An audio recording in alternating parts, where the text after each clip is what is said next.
O local destinado ao plantio deve ter sido ocupado anteriormente por outra cultura que não seja da mesma família do morangueiro ou da família das solanáceas, como o tomate e a batata.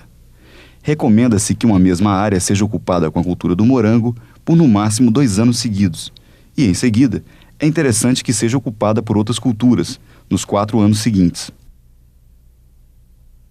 A primeira coisa a realizar na área é uma amostragem representativa para fazer a análise química do solo, uma vez que a cultura é muito delicada no que diz respeito à adubação. Isso quer dizer que erros grosseiros podem trazer grandes prejuízos para você. Com esta prática, você conseguirá uma amostra que será enviada para análise em laboratório pelo menos 5 meses antes do plantio, permitindo a realização da calagem, caso necessária, e da adubação de plantio nas dosagens adequadas e nos prazos recomendados. A calagem é um ponto muito importante para a cultura. A nossa recomendação, é que o valor de saturação de bases fique na faixa de 70% a 80%. Isso daí vai corresponder a um pH próximo da neutralidade. Tá? É nessa faixa que você teria a melhor disponibilidade dos nutrientes, tá? Tanto o macro quanto os micros. E aí vai permitir que você explore o potencial da variedade. Tá? A profundidade de aplicação também é importante.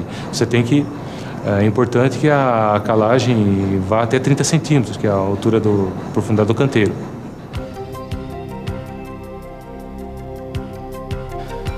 Por ser de baixa solubilidade, o calcário deve ser aplicado de 2 a 3 meses antes do plantio, para que as reações esperadas possam acontecer.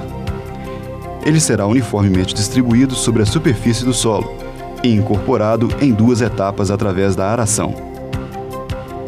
A calagem também deve elevar o teor de magnésio a um mínimo de 9 milimoles por decímetro cúbico. O morangueiro é uma cultura de ciclo relativamente longo e, para atingir essa longevidade com uma produção rentável, a adubação básica ou de plantio deve ser muito bem administrada. Além disso, existem evidências de que o excesso de adubação, bem como a sua falta, predispõe a planta a ficar mais suscetível a pragas e doenças. Portanto, a adubação mineral deve se orientar na análise química do solo.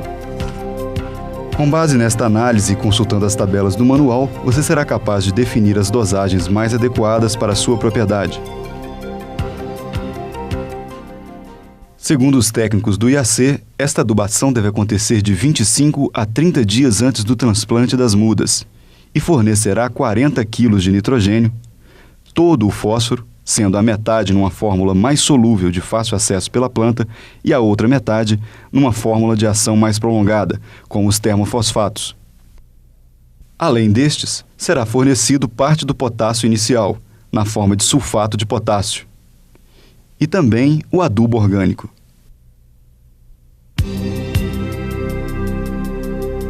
O adubo orgânico e o adubo químico serão melhor aproveitados pelo sistema radicular se incorporados conjuntamente e através de gradagem nos primeiros 20 centímetros do solo, onde se desenvolverá a grande maioria das raízes.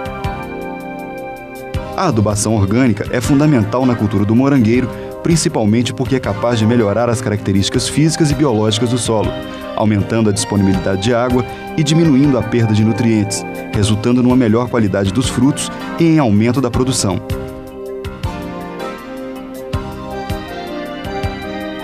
Para fazer uma adubação orgânica adequada, você deve dar preferência ao uso de compostos orgânicos ou esterco de curral bem curtidos, variando de 15 a 30 toneladas por hectare. Quanto mais arenoso for o solo, maior deve ser a quantidade aplicada de composto orgânico. Caso o esterco de galinha poedeira seja a única opção, aplique apenas 1/4 do recomendado.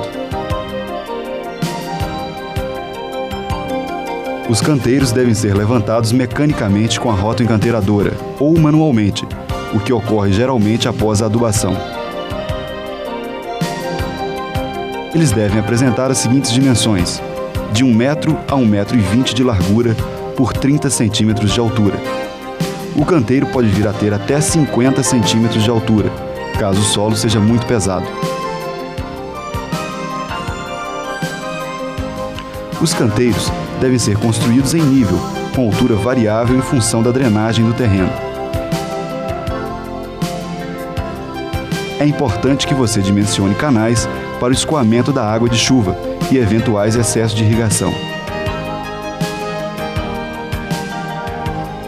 Quando a adubação não puder ocorrer em toda a área, poderá ser feita apenas nos canteiros, utilizando a própria rotoencanteradora. A partir daí, caso não chova, a área deve ser irrigada pelo menos a cada 7 dias, favorecendo a decomposição da matéria orgânica. Com solo úmido, mas não encharcado, faremos o plantio do morangueiro. A época de plantio varia de fevereiro a março para as regiões mais frias e nas regiões mais quentes, de abril a maio. É comum também o plantio escalonado nas regiões mais frias, até o limite do mês de junho, que permitirá ao produtor estender a colheita e oferecer frutos de melhor qualidade ao consumidor.